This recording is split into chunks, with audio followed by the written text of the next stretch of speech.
Well, thank you so much for choosing to stay with us. It is now time for Her Say. And, you know, it's always beautiful when you're having politicians on board or perhaps members of parliament, because you can imagine this whole thing can turn into big parliament. But then again, we always say that for a moment on Her Say, we put aside the political stories in as much as they are politicians. I mean, somehow it will find its way there. And we just get to understand who are these people that are our leaders. And so this evening, we're delighted to have Honorable Wako Naomi Ijilo, who's the guest tonight. And we just get to understand her story coming from a community that you would consider marginalized, and, you know, sailing through up to these levels. You look at her credentials, you look at her education levels, and you say that indeed there is not a single reason as to why you should not go to strides and strides and strides as a woman. And tonight she is here to speak that message of hope. So it's an honor for me to introduce or to welcome you. Mheshimiwa, thank you so much for creating time. Thank you so much. Number one, for having me this evening. It's a pleasure. And just looking at what is happening around and just seeing that Her Say is encouraging enough. Indeed. And it has given me the energy to face the evening. Right, and I'm looking forward to hear from you. Yes, and thank you very much for introducing me that well. And I look forward to interacting more with you, and through you then interacting with Kenyans. Thank you so much. I'm glad to be here, and thank you. And the one good thing that you said is, yeah, we have politicians, but when we come here now, it's like the major part is given to me as a woman, right, but not my political life. That's true. That is very good. Thank Okay, let's go back to Rev Canon, Yes. and just get to understand. And I know most of the people will want to ask this. You know, Marsabit, Reverend, I don't know what and what, almost getting confused therein. Yes. And many were asking me, ebu uliza mheshimiwa ni Muislamu, ni Kristo, alikuwa amefunga Ramadhani, or what, just what, you know? Yes. Number one, I know why you are in that dilemma. It's because when you hear of Marsabit, your mind says, yeah, we don't have Christians there and all these other things. Yeah. But let me confirm that I was born and brought up in Marsabit, na nikazeekea hapo. Right. And even going forward, I have no dreams of getting out of that place. I love the place, and especially the Sako area that I was born in and brought up in. So from a very humble background, born and brought up in Marsabit. And when it comes to the question you asked, Reverend Canon, all that is true. Some people get converted. Yeah. But for me, I was born and brought up in a Christian home. Beautiful, okay. And so I'm a believer, baptized when I was an infant. Okay. So my background is quite solid, and I thank God for that foundation, because it is that foundation that has made me who I am today. Right. Back in 1992, after I have already gotten my firstborn daughter, we decided to join the ministry and went to theological college, did our first degree, then went to University of Oslo, and we furthered our studies with my late husband. Right. And 1995 is when I got ordained as a deacon. And then I was priested in 1996. Some few years later is when I was made a canon. Right. In Anglican Church of Kenya, after serving the church for many years. And especially in administrative area, where I have served in All Saints Diocese here in Nairobi for over 10 years. So it is with that background, and having been a manager of different institutions, teaching the lay readers and preparing people even for ordination and all this. So I'm a strong Christian. I dress the way I am, and I love the way I dress, because where I come from, once you are married, automatically you need to cover your head. Always. It is a culture that now, whether you are a Christian or not, we live in, which is very good and beautiful culture. It is beautiful. Beautiful culture. And I like the way I dress, and I enjoy myself when I'm with our local people. And this has become my trademark now. And you know, I kind of like that kind of dressing. Sometimes when you see people dress like this and the way they bring the style out of it, you almost feel like, well, it's pretty much an easy one. At least for us would say, then you don't have the struggle with fixing your hair. But that, of course, does not mean you do not fix your hair. No, I do fix my hair. Yes? Yeah, I do fix my hair, and I do go to salon and do everything that you do. Right. But then this is my way of life. Of life. Yes. Beautiful way of life. Yeah.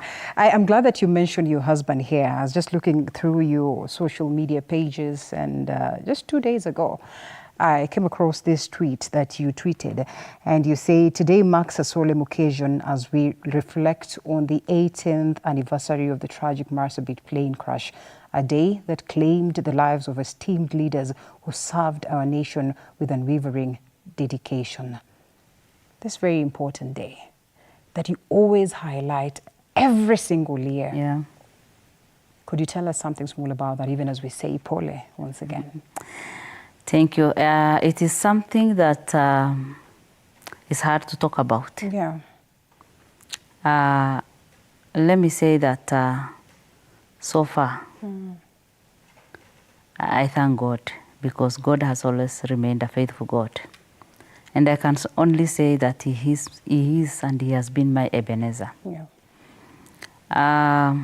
Having lost my husband in that plane crash, that entire week normally affects me in different ways. 10th of April 2006 was a day that my husband, lost his life. And in search for peace, I'm sure you are aware that, the people of Marsabit have been fighting, and we've been having these ethnic clashes and killing one another. In fact, as a result of that, we have many widows. We have many orphans. And families have been reduced to nothing because people have lost their lives through bullets. And so in 2006, the leaders, of course, the government requested my husband, because he was working as the provincial secretary of Anglican Church. And I still remember the letter that we received from the office requesting him to bring the politicians then together, so that we can reconcile the politicians first and then reconcile the communities in Marsabit. But unfortunately, that was the second plane that crashed on the same peace mission. 10 years before that, there was another plane. And unfortunately, that morning, my husband dropped our children to school, Nairobi Primary here, and he said, "Goodbye, I'll be back hopefully by around 4. That was the end of the story. My last born was just 3 weeks old. I got confused, and I thought that was the end of life for me. And I prayed hard that another young woman will not go through such an experience. It was a sad moment because many of us women were widowed at the same time, because all our leaders were there. And to be frank with you, that particular incident took back Marsabit community like 50 years back. Because we had great leaders. We had leaders who were visionary. We had leaders who were committed to transform our communities. We had leaders who were learned enough, the likes of Bonaya Godana, the MPs, Abdis Asura, Dr. Guracha, and all these others. And that plane brought down Marsabit in many ways. And our people live with the pain up to today, part of that. But I thank God, because we've pressed on and we are still moving on. And yes, it is painful even to go through that week. around this time is the time, of course, we meditate and reflect a lot, but God has given us the strength. So I thank God for the far He has brought me and my family, and I thank God for my children. That I will never stop saying. I thank God for our 4 children. The 4, yeah? The 4, and they are now grown-ups, 18 years now. I don't have a baby in the house. Oh, man. Yeah, It's really scary yeah. that finally you'll be left alone, yes, 100%. Yes. So I thank God, and mine is just to urge Marsabit people to maintain peace and learn to live together as brothers and sisters, because God knows why He brought the different ethnic groups. You know, we have 14 ethnic groups in Marsabit. So God knows why He brought all of us together to live in Marsabit. We should appreciate each other and look at one another as God's creation and just live together and see how best we can coexist. And I'm going to come back to that later on, as we also just get to understand your political ambitions and all that. Just getting to see, I mean, now moving forward, we appreciate what it is that the leaders did. 2006, 2007, 2008, post-election violence, it must have been ugly all through, going through these moments. At this point, what were you doing? And I know now, I mean, apart from serving, that would get you saying now, this is basically what it is that we're doing. And what's triggered a shift from that space to politics? Let me tell you that immediately after the plane crash, I struggled with so many things. My own life, bringing up children on my own, going back to Marsabit, the place I love most, and visiting the market, interacting with the villagers and all these other things. And going by road was a big problem. Flying to the place is another problem to me, was a big problem to me. And as I was reflecting and wondering how I can, make my life better and also see how I can give back to the society and see how I can contribute more to the society, I said I have always served the church and given the church my best. But now I said time has come for me to think out of the box. And by thinking out of the box, my ministry, which was just focused, in serving the Lord, preaching the word, and doing administration work within the church, I said now, when I say I am thinking out of the box, is to think of the entire community of Marsabit and give back what I have. Because in my life, we lived in Norway, we've lived in UK, and I've interacted with so many people through my studies, through the workspace and all these other things, and learned a few things here and there. And I said, especially when it comes to women leadership, I have a lot to offer. And I said, if I remain here, I'll not be able now to give back and give all that I have to the people. So I said the best thing I can do is to try politics. And I'm using the word try politics. So it was more or less like a gamble. Yes. So in 2013, I said, I want to be a politician. So just 3 months to election, I gave myself. And 3 months to it? Yes, 3 months to election. I tried. By that time, people have already done a lot of campaigns and everything, and lining and everything. And for the senatorial position? No, or something else? Just for the women rep. For the women rep, okay. So I tried my best, and I became number 2. I was so excited. I said, this is a new field. And I'm number 2. I was doing everything on my own. I didn't have a lot of resources. And I said, yes, then I can make it. This is a good sign. And I thank my church, because immediately after elections, the then Archbishop Wabukala called me and he said, Naomi, we know you've lost it. Come back and go back to your office. Wow. In fact, immediately after elections, I came back straight to my... Does it mean then that when you give your interest, or perhaps you present your interest for the same, then you have to resign? Of course you have to resign. You have to resign. You have to resign. But again, I was open enough and I told people I'm doing what I'm doing. And I said, I need to overcome this trauma. I need to overcome this challenge. I need to overcome this plane and everything. And everybody understood me. So I said, okay, let me go. I tried. I lost. But I was so happy because among so many women, I was number 2. I said, this is good enough. And I said, at the end of the tunnel, there is some light. Right. I'm going to give it another shot. I said, I will give another. I said, now let me have these 5 years to prepare myself, to do a bit of budget and everything. And then I'll go back again. So 2017, again, I was fully prepared. Fully prepared. And this time, more stronger, more focused, and more bold now. Because I've learned a lot of politics here and there. But the good thing is, before I went out, the opinion leaders, the wazes, the council of elders and the leaders of the place have a lot of say. They came home and they negotiated with me. And they said, please, please, don't go and campaign this time. We have something for you.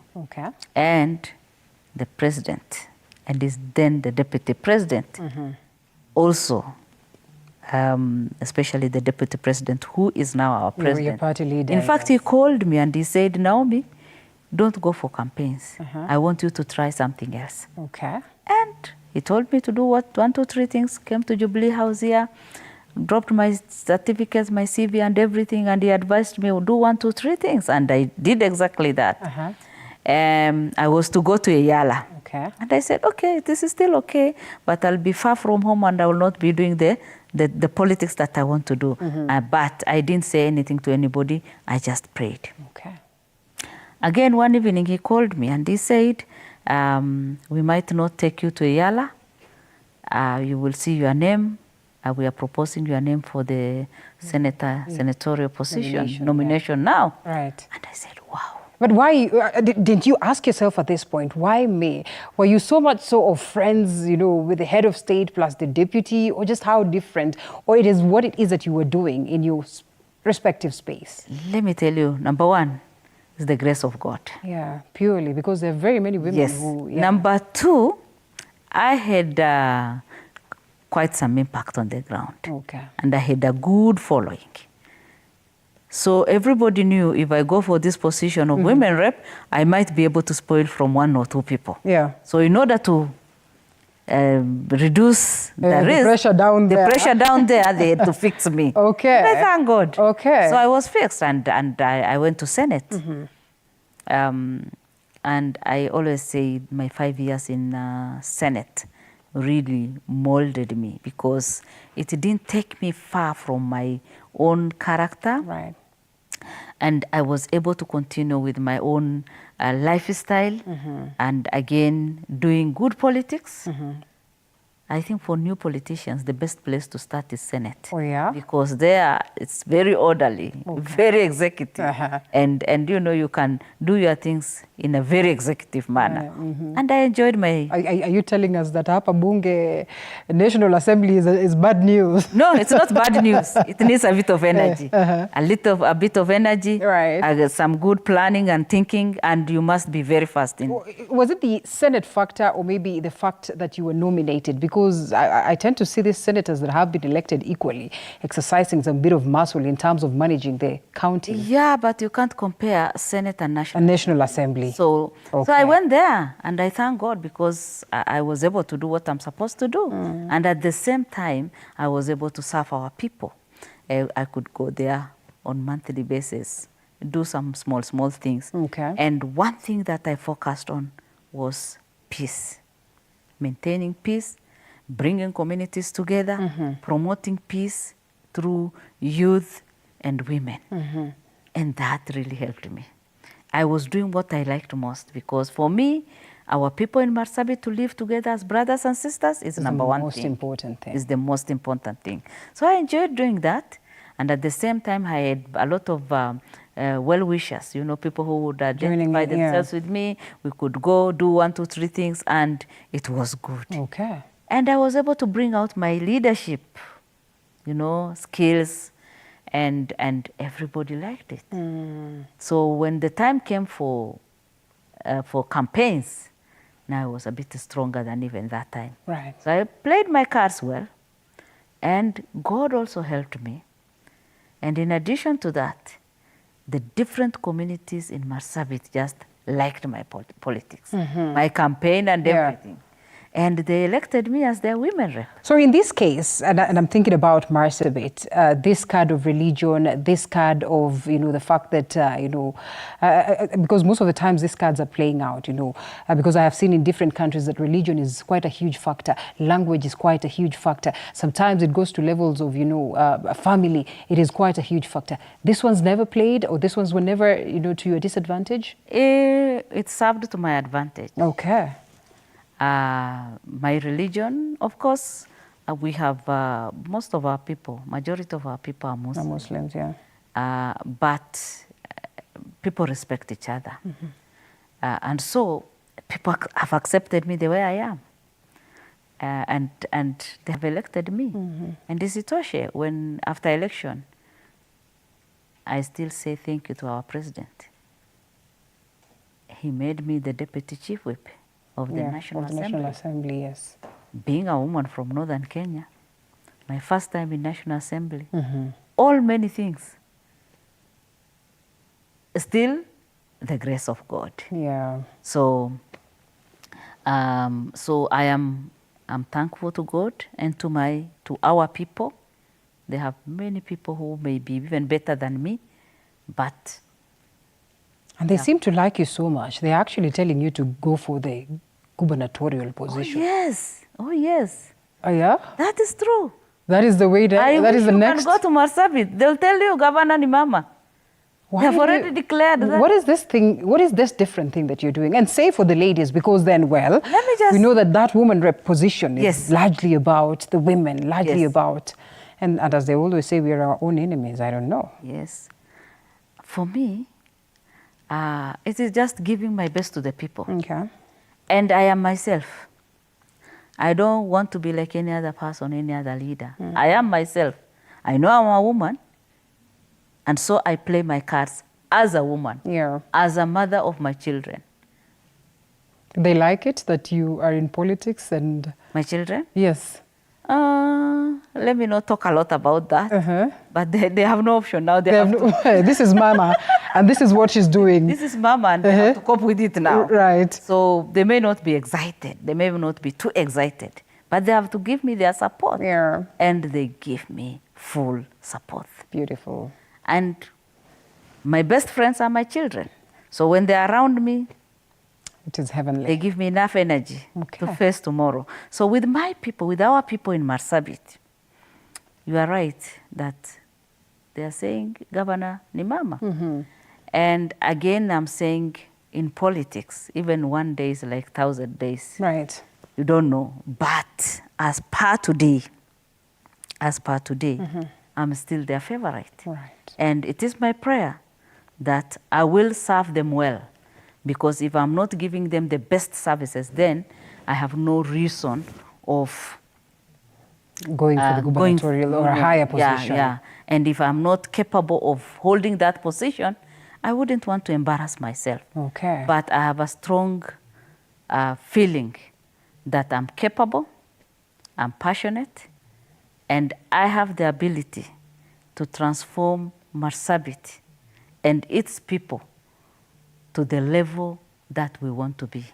Beautiful. Mheshimiwa, it is half time. Yes. Allow us to take a quick short break and then come back to you. We need to take a glass of water, to be honest. Take a glass of water now. Beautiful story right here. And I know that some of you are asking, Mheshimiwa atuambie tu, what is this humble background? Humble background that takes you to Oslo for, education and all that.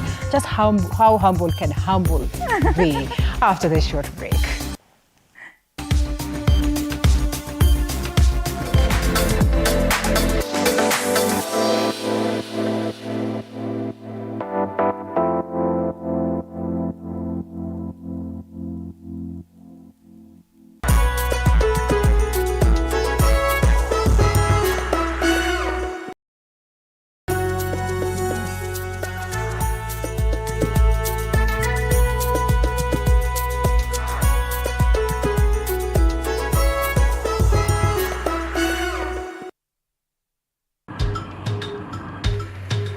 Na safari hii katika Mfahamu Kiongozi tutakuletea viongozi aina mbalimbali. nikuwe na Nissan kama 10 na pia nikuwe menua minibus. Minibus nikoniwa. Kushinda unaangalia simu ya mzee. Soma Biblia ama ingia kwa washroom ujisugue mpaka nimetoa hivi. I don't know whether any of my children would want to get into the political field. Sijajua bado. Kila Alhamisi saa 1:30 kuendelea.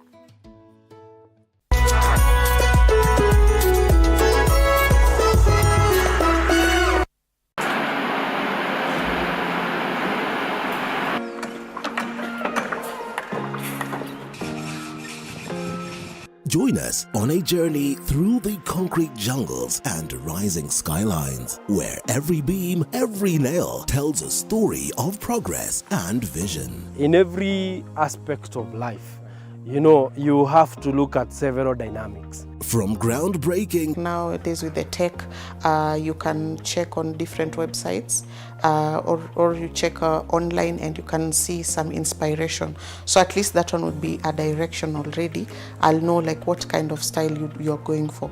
to finishing touches, witness the dedication of the hard-working teams who bring these ambitious dreams to reality. The Realtor, Tuesdays at 6:30 p.m.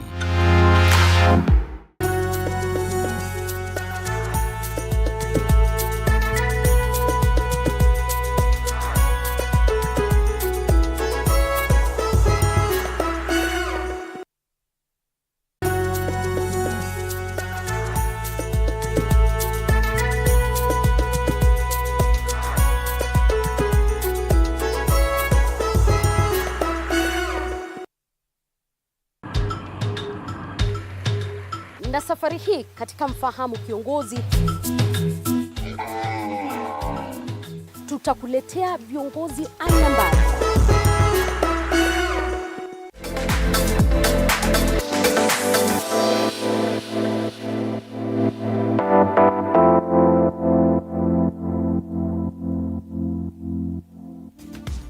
The Honorable Canon Wako Naomi Jilo is our guest tonight, and as we always say, that she's a politician, but then we try to run away from some bit of politics when we are on her say, because the business is about just getting to know how, you know, these great women of society have sailed through to levels that they are in, and of importance, just give you that message of hope. But because she is a politician, homestay away not to speak about politics. And so, Mheshimiwa, you say that Marsabit, you know, really like 500, you know, going 50 years back would mean that, you know, and not just 50 years back, but 50 years back without the leaders that had a vision for the county. It would mean that, you know, this is massive trouble. What would you rate Marsabit to be today? You know, most of the times when people are talking about these counties, the assumption is that they are marginalized. Do you still feel like there's that element of marginalization, and just how much has been done, and you who are the leaders of today, in terms of making sure that there's a difference in Marsabit? When you look at Marsabit, number one, it is so many kilometers from the city center. Yeah. From the CBD or the Nairobi city. And being one of the pastoralist areas, you know, where people have always thought there is nothing good that has always, you know, has ever come from there, the area has been neglected. And that means then in terms of infrastructure, in terms of education, in terms of job opportunities, in terms of investing in farming and all these other things, that area has been neglected. But it doesn't mean that the people there have not been, you know, engaging in anything. Okay. Personally, as I said, I was born and brought up in Marsabit and went to the village school like any other girl in our village. Fetched water, fetched firewood, helped my parents, you know, in doing a bit of farming and weeding and everything. Yeah. And even going to a good school, you know, sometimes you even don't have fare. So we preferred being in, even the high school there. I went to Moi Girls in Marsabit. Yeah. And I'm happy because it was a walking distance from my home, although it was a boarding school. So, and you know, not having all that you needed, like the shoes, you know, we could make sure that the school shoes you wash and keep well, so that when you go back to school, you'll still be neat enough. Yeah. And just using one uniform. You know, mambo ya kukuwa na pea mbili tatu ni history kabisa. Hata kuwa na hiyo moja ni bahati. So that background of being, and like yesterday I was in Marsabit. Okay. And visiting different homestead, you know, hapa ni wedding, hapa is something else, and just walking in the same village and seeing my people and seeing some of my classmates when we were, you know, I was a young girl, was quite exciting. So that area, of course, has been neglected, and that is why we got the tarmac road from Isiolo to Marsabit during Kibaki's time. Yeah. And before that, we were struggling. During my college time, anytime you come this way, it used to take us even 2-3 days to get to Nairobi. So we can clearly say that Marsabit was one of the areas that has been neglected. But that, we put that aside now because we cannot keep lamenting. Right. We have so many good things there. We have a lot of resources. We have wild animals there. We have the national park. We have the beautiful culture of different communities. We have Lake Turkana. We have the sand, you know, the Chalbi Desert. We have all the beautiful culture there that we can invest in and transform to be a good thing. Right. So for the part that it has been neglected, that is true. But even in that, we have so many doctors. Yeah. We have many professionals, well-educated people, even more than me. Right. Well-educated people. In that struggle, people have still worked hard to be who they are and what they are today. Right. And thanks be to God for the Constitution 2010 that created opportunity for even women to fully participate in politics. Yeah. Because it is through that some of us have been nominated. Yeah. It is that nomination that gave us the opportunity to be where we are today. It must have been tough to get a politician, a woman politician for that matter, from there. Of course. And just know that I was even the first woman to be ordained from Marsabit County, from that community. Okay. So yeah, I think it is just God who prepares you for different things and even being focused in what you want to do and what you want to achieve. Right. So Marsabit has been neglected, but we have a lot of resources. We have a lot of good things. Our people are very hardworking, by the way, and especially women. Given opportunity, they can shine. They can shine. They can do business. You know, women are the backbone of the community, of the society there. Even those women who sell miraa, even those women who have been, you know, maybe even selling charcoal, they have brought up their children in a good way. My own parents were very poor. Right. They didn't have much. I was born and brought up in Saku. We had our own small shamba where my parents used to farm. Farm what? Yes. You know, the assumption is that it's dry and then... No, go to Saku, go to Marsabit, go to my place. Right. You'll be surprised to see. You can plant bananas, we have bananas, we have mangoes, we can do beans, we can do maize, everything. Beautiful. And from my childhood time, I used to do all that. So from that very humble background, because my parents didn't have any job, they used to work hard, sometimes ni masoko hapa kidogo kidogo, sometimes when the situation is bad, when the drought is there, losing animals and everything, you know, kujitegemea, real hustler. Walikuwa real hustlers. So what was the turning point? And I know, I mean, every step of life is a turning point. But what was this turning point in terms of even education?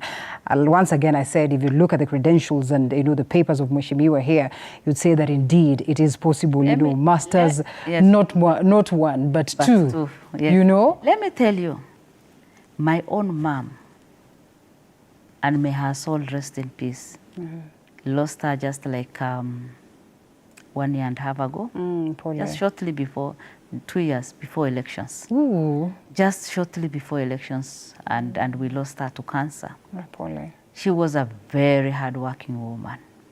And she made sure that, you know, together with my dad was old enough, but mom made sure that we went to school, we studied, and we passed.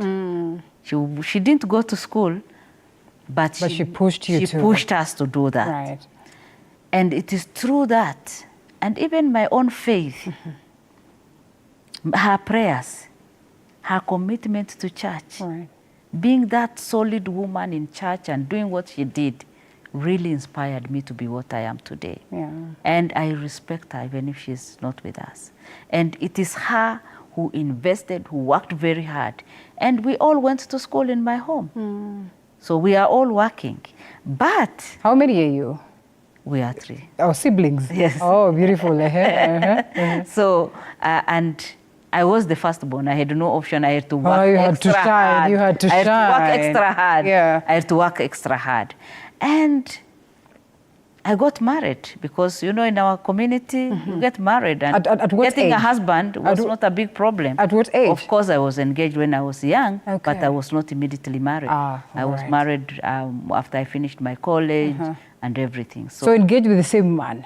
Yes. Oh, beautiful. Okay. Yes. So unakaa ukijua tu wewe. By the time I was in Form 2, mimi nilijua nimeshasotiwa hapo. Beautiful. Kwa sawa kabisa. And it was never a mistake. You liked it. It was never a mistake, and well organized, with a lot of respect and everything. Beautiful. So that is who I am. And immediately after I finished my Form 4, I went to my college and did another 2-3 years, and then got married again. I got married now. Still in 1980 something. I don't want to talk of the year. No worries. Because I know. We are busy taking notes. Some may be Googling now. So, and a time came when we said, let's join this university, theological college. And after that now, even if we were married, we said we are committed to still furthering our studies. And we did that. And at the same time investing, because of our children and all these other things, we were very good investors. Good. Investing in land, investing in different ways, doing different things here and there, and being where we are today. But let me say that it is the good foundation that we gave ourselves as a family, and the investment that my late husband did. And that is why I'm not ready to move away from anything. If anything, I'm holding the family together because of the family values, the investment that we did as a family together, the hard work that we had, put in place, and I still live, by that. Beautiful. And that is where I am today. And I'm just building on that and proud of myself. We are proud of you. Yes. Hebu tuambie vita moja kali umepigana pale Parliament that got you thinking, this one is a tough ground. Or maybe you've been a lucky one. No. You've not been lucky. You can never be. You can never be one. That's true. Number one, I was a darling to everyone before I joined politics. Okay. Very good, simple woman, and everybody liked me. Even today, many people like me. Do like you, Apart from my competitors and opponents or this other people. But many people still like me. And so when I joined politics and they said, wow, what? She will not go beyond nomination. Allah. I could hear. And I said, okay. And so I placed my plans in place and I started working towards my goal. Because if you listen to what people tell you, you will never reach there. Yeah. So some said, okay, maybe nikutafuta kazi. Unajua, the way they say that even if you lose a seat, you will get something. Get somewhere. You'll be nominated somewhere. Nominated or you'll get somewhere. They thought I was one of those girls. And no, I was so determined. And again, our people found it good for them to elect me. But that was not easy because as I was doing that, you keep on fighting with the people. Because in order for you to reach your goal, you know, you must fight different hurdles. And it wasn't easy for me. Some politicians like me, others are people's supporters. But these days I am used to that. I hear things and I say, let them fly away. I say, get behind me. I'm walking towards my goal. Beautiful. So I thank God because I remained focused and I am where I am. Even going forward, Linda, let me tell you that, you know, sometimes people get scared and sometimes they wonder what is ahead of them. Yeah. Yes, I do wonder what is ahead of me, but I'm not scared. I'm not scared. Wow. Now that you were Yes, I'm elected. not scared. I'm there to tell our people what I want to do for them.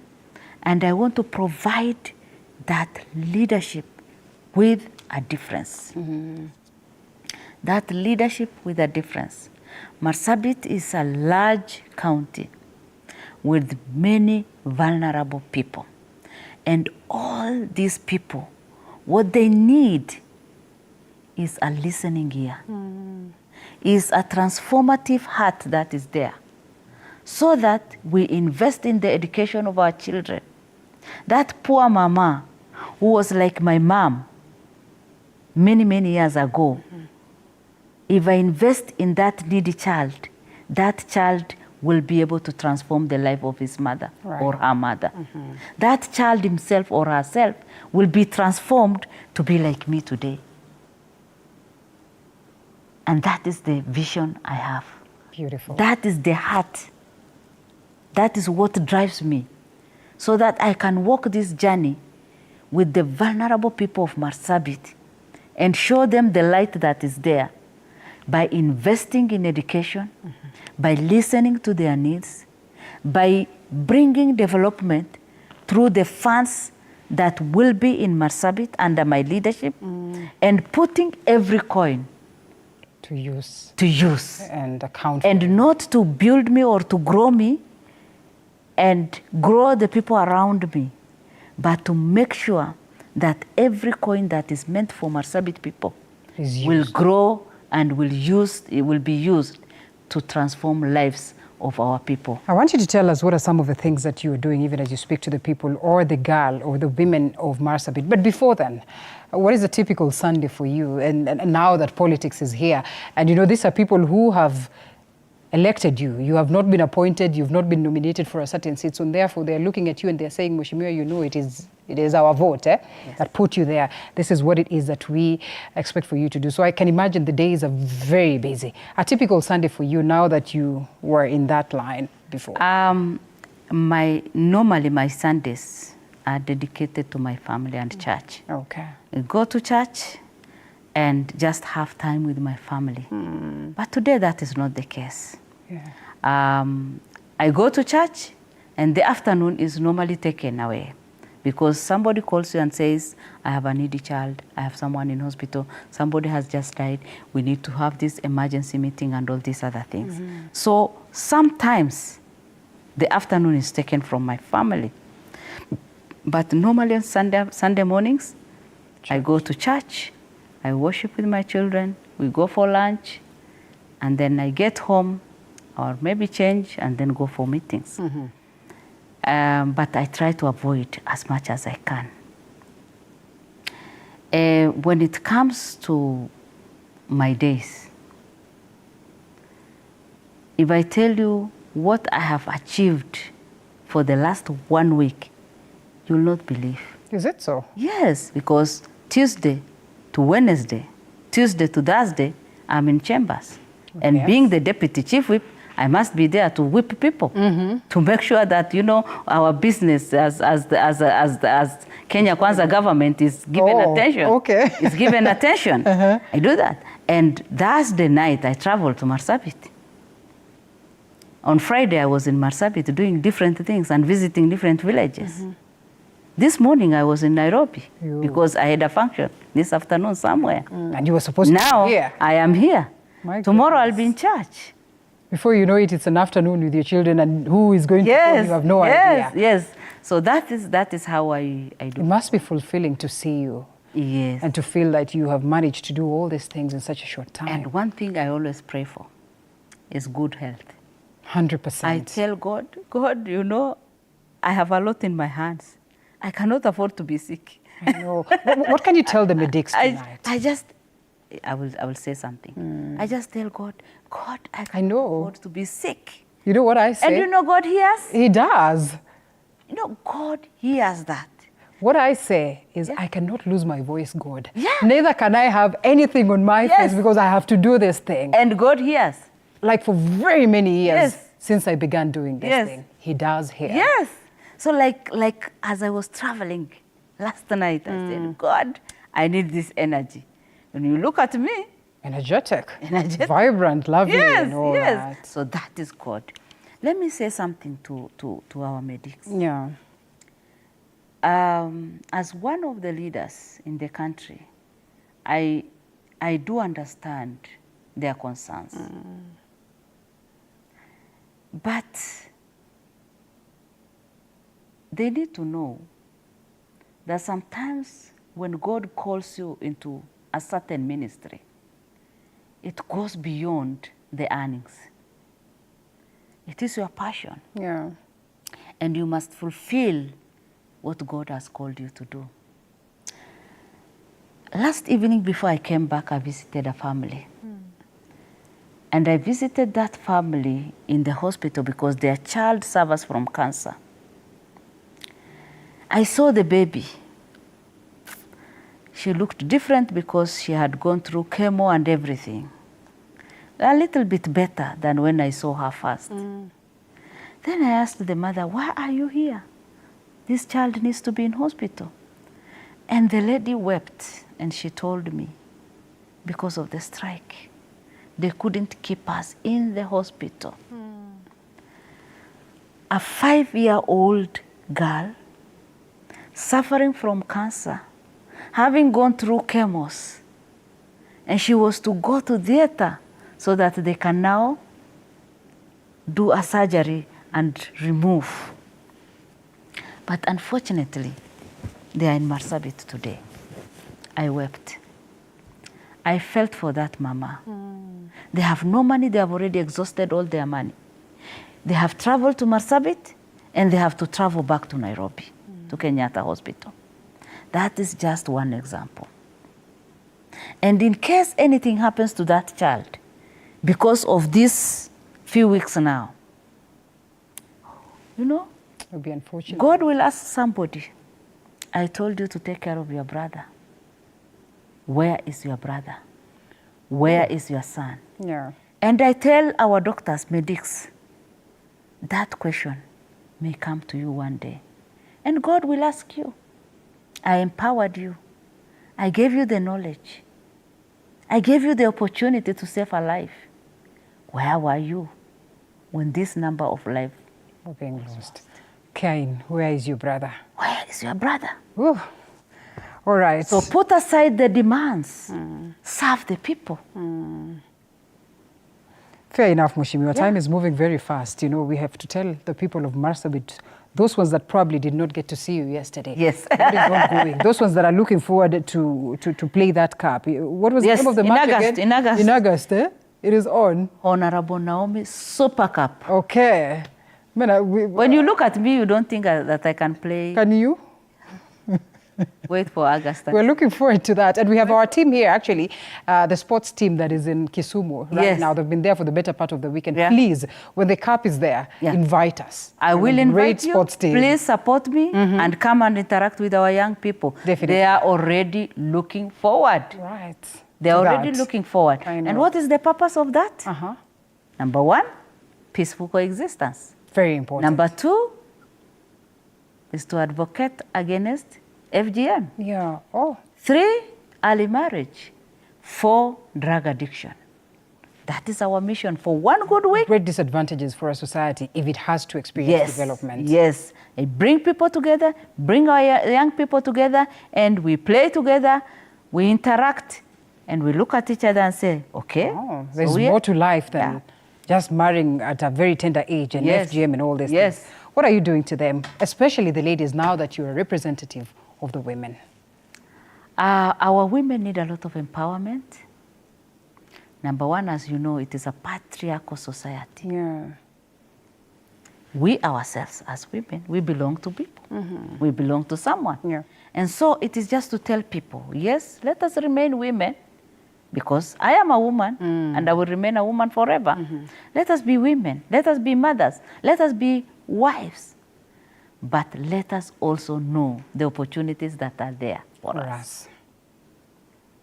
Mama Samia Suluhu says, mimi nampigia mume wangu magoti wakati ambapo nitajika kufanya hilo. In fact, she inspires me a lot. You know. So for me, it's just to tell our people, yes, we are women, but there is a lot of opportunities for us. Yeah. Let us get to know our opportunities, do what we are supposed to do, lead if you are a leader, or if you are given an opportunity, vie for any position that you can, try your best. I tried, and that is how I am today.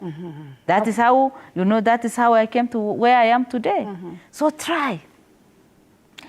Again, a lot of civic education is needed. Yeah. Even when it comes to voting, when it comes to children's rights, or even women's rights, many of our people don't know that. Then we have so many widows. We have so many orphans. We have so many single mothers.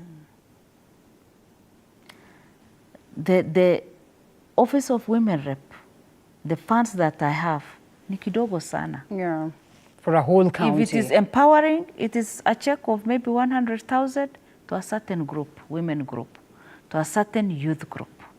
But I want to teach people through my own life and tell people, think out of the box and be what you want to be.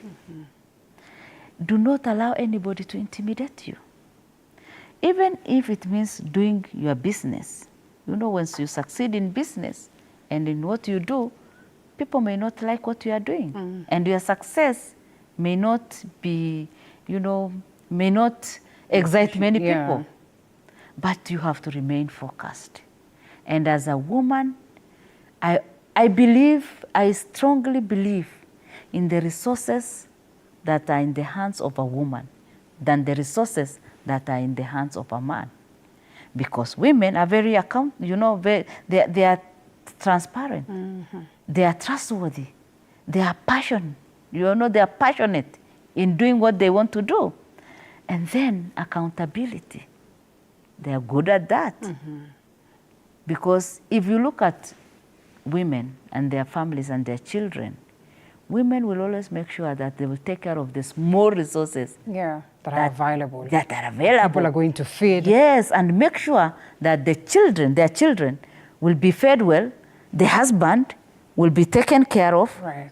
That time, that woman has not even looked at herself. I know. And in the same way, the resources that are in the hands of a woman will take care of the entire society. So empowering a woman is empowering the entire society. Beautiful. Lots of feedback here, but let me ask you this as our final question. It's off, it's completely off. Who does your turbans? Who ties them for you? You, purely?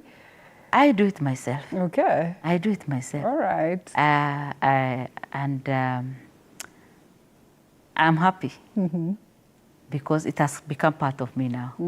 Beautiful. Keep that style. In fact, sometimes I feel like, and I just feel, no. You're stepping out and you almost feel like something is amiss. I need to be the way I am. So I'm happy and I do it for myself. Thank you so much, Mheshimiwa. It's been a great honor speaking to you. And of course, lots of feedback right here. We have Omolo who says, greatly inspired by Mheshimiwa tonight. I hope all the ladies can listen to the great advice and go out there. We do not feel threatened by our women. We want them to do good. And of course, make this society a better society. And of course, when mwingine anasema mimi ni wa Marsabit, Mheshimiwa, we appreciate you so much, so na tunangoja cup sana. Thank you so much. He did not say his name. And hi TV47, a great inspiration right there on her say. Mheshimiwa, keep at it. Mwingine naye ameleta siasa hapa anasema lakini sasa ni wa UDA. UDA is the ruling party. It is the ruling party. It is our government actually, and therefore we should appreciate. Government. And the government is for everybody. Yes, and we will take care of you, whether you like it or not. We are actually looking forward to see the promises, experienced and development, and envision these great promises that you had for the people of the country. Asante sana. Unless I'm locking out something that would be important. Yes. Let me just thank you once again, Linda. Thank you. I have enjoyed this. I have appreciated. Yes. My final is to thank our president. He has encouraged many of us to be what we are. Right. And the way he's passionate in empowering women leaders. And I'm sure you have heard of the G6, G7. The governors are coming now big. Now it is G24. They are coming big. We are growing. Right. And he's so passionate on that. I want to promise our president that we will not let him down as women. The Women Charter is soldiering on? We will not let him down. Okay. And women everywhere, wherever we are. And you know, we are the majority voters. 51. For sure.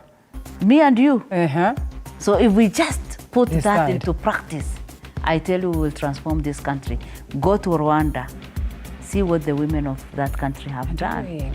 Look at Mama Suluhu, what she has done. So my plea to the women, to this great nation, give women opportunity. What a man can do, women can do better. All right, and we're not trying to say that we're threatening the men. Thank you so much. No. You empower a woman, you have empowered the society. Honorable Wako Naomi Jilo, asante sana, the women representative of Marsabit County. It's been a great honor having you tonight on Her Say. And I'm looking forward to another edition. Thank you so much as well for the immense feedback. Do have yourself a lovely Saturday night, as I look forward to see you again tomorrow. Good night.